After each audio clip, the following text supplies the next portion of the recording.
Hi, this is Wes Fryer here at Space Center Houston in the Johnson Space Center. It is February the 5th, 2022, and I'd like to talk with you just briefly about conspiracy theories, the idea that the Apollo moon landings were a hoax, and a web literacy strategy called SIFT that I've been using with my middle schoolers the past 2 years, and why it's so important that we talk about conspiracy theory and avoid what I would call Fruit Loop conspiracy theories.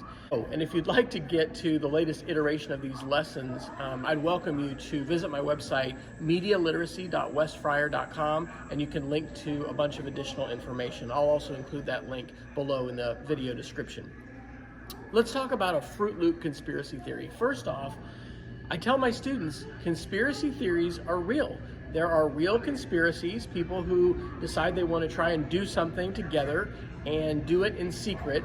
And there have been instances in the past where things have been disclosed and unveiled that people did not know about. There have even been things that the government of the United States and other governments have lied about in the past. But that doesn't mean that all conspiracy theories are true. And it definitely means that we need to be critical thinkers when it comes to questions like this. So let's talk a little bit about the moon landing. In this lesson and series of lessons and units with my students, we watched some YouTubers who claim that the Apollo moon landing was fake, that Stanley Kubrick, who was the director of 2001: A Space Odyssey and later The Shining, used movie special effects. We've also watched a video by a filmmaker named S.G. Collins, and Collins goes into a lot of detail about why NASA in 1969 did not have the technology to fake the moon landings. They only really had the technology to take a video that they could slow down and take slow motion of about 30 seconds. And the entire Apollo 11 broadcast that was broadcast to millions of people around the world lasted 147 minutes. And even if you tried to do that on film, Collins does a really good job breaking down why you really couldn't do that. It was just impossible and too difficult. But the technology did exist in 1969 for the United States to land on the moon. And as one of the characteristics that you'll see sometimes, there's a bunch of them for Fruit Loop conspiracy theories. Sometimes you'll see paranoia, you'll see people put coincidences, or they'll stitch things together and have hidden meanings that they'll talk about.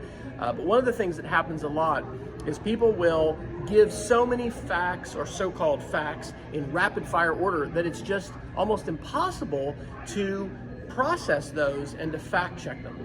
So I want to tell you about the web literacy framework called SIFT. In SIFT, first off, we use the S to stop.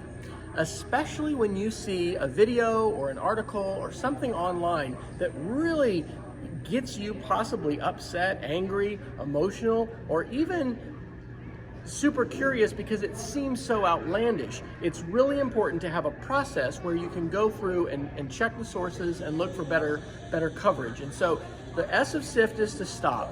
The I is to investigate the source. And that's what we've done in this unit when it comes to these different YouTubers, finding out, are they professional comedians? Are they somebody who has expertise and credibility in the field they're talking about? Like S.G. Collins, who's a filmmaker? Are they a historian? Investigating the source. One of the really important skills that we talk about is lateral reading. And lateral reading means not just reading on that one website to see what that person or organization says about themselves, but looking at other sites. And actually, Wikipedia can be a great launch pad for research, especially to find what mainstream media organizations and other folks have said about that particular topic, that particular source. So S is for stop, I is for investigate the source, and then T is to trace the claims to their original. Now, this is really hard to do in some cases with photographs, but there are techniques that we can use to do a reverse image search to be able to find where that claim originally came from. The F of SIFT is to find better coverage. And so as you investigate sources, as we're looking to try to figure out a question, did we really go to the moon or not? We need to find good sources that can speak to that. I had a chance here at this Space Educators Conference this weekend to visit with a NASA flight controller who's worked for over 2 decades with NASA.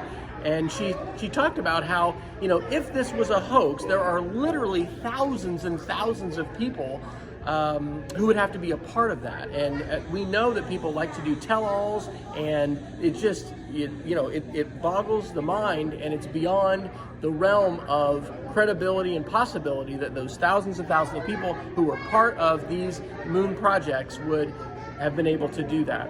So the last thing I want to talk about is why this matters at all. S.G. Collins talks about this real briefly in his video. He talks about why the truth matters. If you are immune to evidence, and being immune to evidence would mean that no matter what somebody else says, you are just sure, you're right, and you're not going to listen to anything else. That is really an anti-scientific and an anti-rationality or reasonability perspective to take. It is so important that we embrace science. Science, speaking as I am in 2022, has enabled us to have some fantastic vaccines for the COVID-19 pandemic. Unfortunately, we have a number of people who really distrust everything.